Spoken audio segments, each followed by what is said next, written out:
Dito ako sa Tabnoon. Ako'y mahilig 10 shekel. Mag window shopping.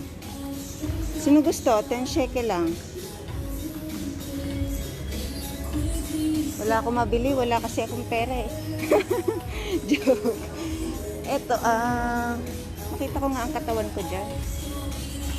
Ay. 53 kg.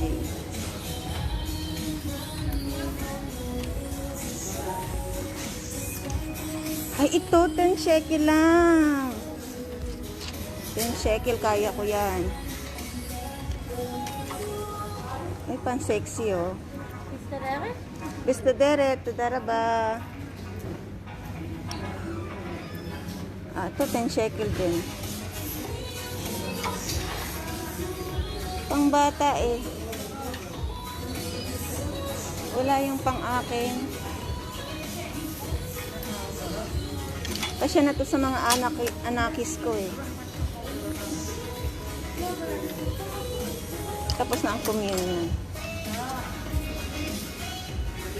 Wow, pants, 30 shekel. Ano pang bata?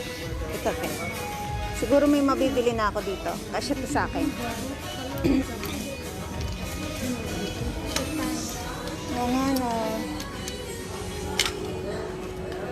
Pang bata.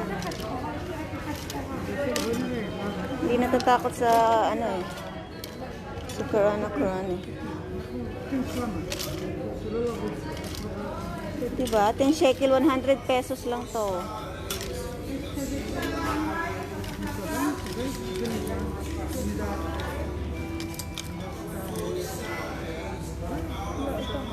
$5 shekel. 5 shekel, oh. Okay.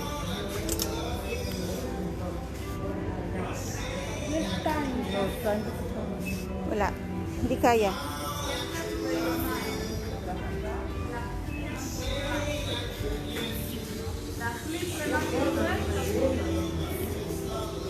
So guys, hanggang tingin na lang po ako.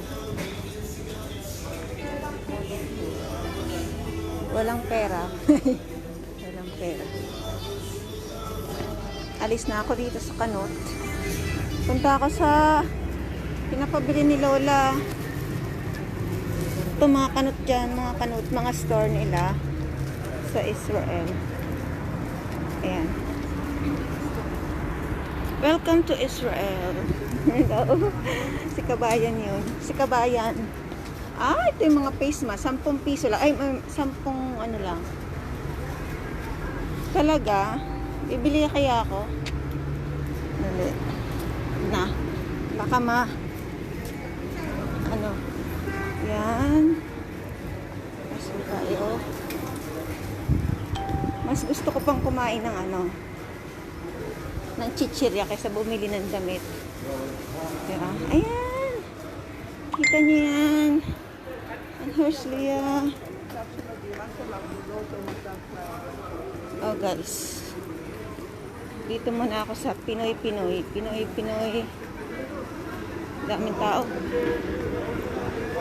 Ito saan na yung Kanot? Ang daming tao.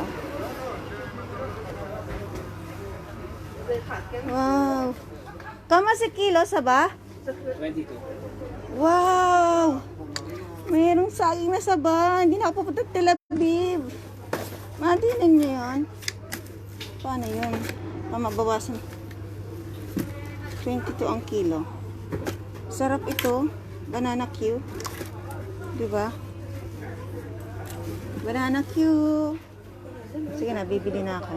Kesa naman. Ito na kayo maliliit. Paano yan? Pag wala akong time Sige na, ito na nga. Kailangan ko ng wrapper. They have everything, all the vegetables. Every weekend you have? Tama si sitaw?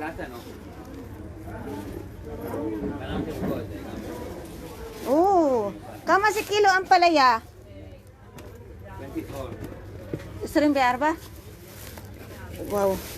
Oh guys, mamaya na ako babalik Ano muna ako? Mase, bamiya ka makilo.